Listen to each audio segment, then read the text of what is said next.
we're off. Here we go. Let's have some British marching music. Come on, everybody. Right, without being silly, which I can't help it, I am basically British, and the British are silly, as well as being wonderful. So welcome to the channel. Thank you so much.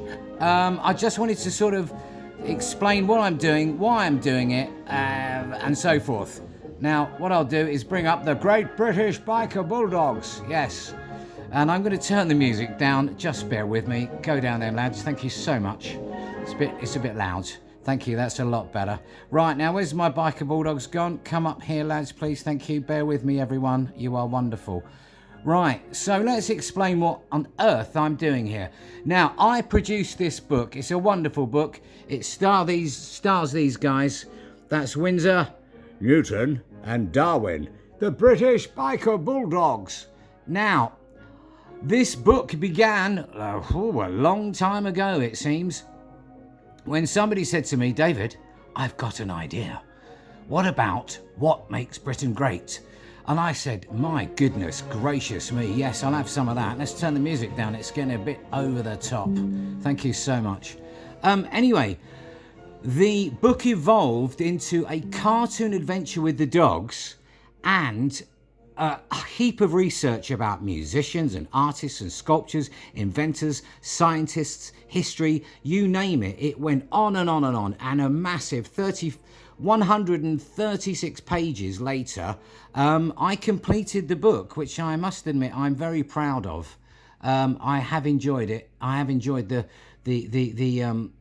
making of the book. Let me just scoot through and I'll show you the channel, because here's the channel that I've now produced. It's up and it's running. I'm so happy about it. I've stuck a few videos up already. There's some old odds and ends. There's Silly Duck. Watch that for a laugh. He's great, Silly Duck. He's a legend. And the most interesting videos that instantly came to mind were the history videos. And the reason was because I was studying history to look up basic British history, to get the basic definitions of the word Britain and this and that.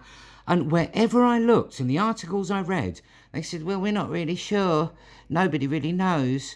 It's all a mystery. Maybe Professor so-and-so mentioned. And I thought, hang on. And I looked and I looked and I looked. And then I looked up other history things and I think, oh, the old records say it all. Oh, look, this is King Lud and this is King blah and blah. And then they said, well, we're not really sure. We think they were a bit drunk when they wrote that, or words to that effect. And nobody really knows. And I thought, my God, aren't you paid to do this? Do you not, does none of you have a clue? Then I found a couple of historians, Alan Wilson and Bram Blackett. And they said, this is how you do it. Look, this word means that, and that connects to that, you see, which proves that. So if we check over here, you'll see that that means that. Do you get that? Okay, good. They spent their whole lives just and they said, nobody reads the records. And I said, I know that. And they poo-poo them. I thought, yes, I'm with you. Anyway, that's how that particular historical journey, but it's only one part of the British traditions which are just beyond what you could imagine. The science and inventions that have been put together. I don't know how I'll cover it all. I'll just do bit by bit by bit. Anyway, let's get educative, because that is what the channel is basically all about. And let me bring you up something that I bet you never knew. I despair, honestly, because myself, if you look at these islands, it's called Great Britain, isn't it? Now, why is it called Great? Were you taught that in school? I hasten to think you weren't. I certainly wasn't, so I looked it up. It is available, it's pretty straightforward, but let's have a look. Britain means the land of the Britons, and we can look into that. But anyway, but why Great Britain? Well, to answer that, let's meet Pytheas. He was a Greek explorer. He lived down in the south of France, actually, which was lovely and sunny, and he had some baguettes and, well, I don't know whether he had baguettes, but anyway, he sailed to Britain long ago. Now, I've done this for kids, and I've made it really simple. So he's a bit of a lad, is Pytheas, even though he's a Greek. And he's like, oh, look at this map. Bruv, this place looks well interesting. It's Explorers Weekly Tips. interesting places to visit. Stay calm and keep exploring. And you can see he's won Explorer of the Year award. Now this was 330 BC. It was a long time ago when Pytheas went exploring. So he did go exploring. So let's move him up a bit so we can see what happened. So he landed. Yes, he'd heard about this wonderful land, these islands.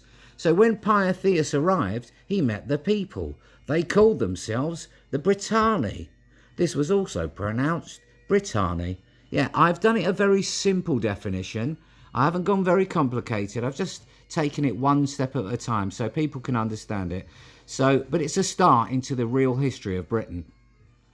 So here we go. Here's a Briton. Hello, mate. Nice boat. Who are you then? I'm Pytheas, Pytheas the explorer. Who are you? We're the Britanni. Welcome to Britannia. Do you have any cake by chance? Mate, I've got the best Greek cake on board.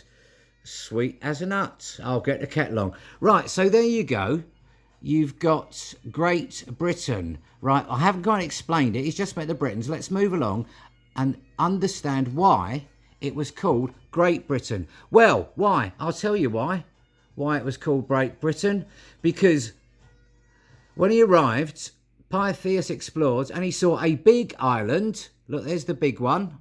Right, that was Great Britannia. Large, bigger than Great Britannia, land of the Britons, and a smaller island, which was also part of Britannia. It was also Britain. It was the smaller Britain, lesser Britain. But wait, there's more. Yes, there's more. Brittany is also Britannia. That was also inhabited by the Britons. The ancient Britons lived there too. So now you know Great Britain, Lesser Britain, Little Britain. And that's what it's all about. Now, did they teach you that at school? No. Shame. Well, now you know, and you can explain to your kids, your dog, if he's listening. If he doesn't listen, I don't know, give him some snacks. Anyway, I'm messing about. But that's the sort of tips and simple definitions I want to clear up because there's lots to learn. I hope you enjoyed that. Love ya. See you later.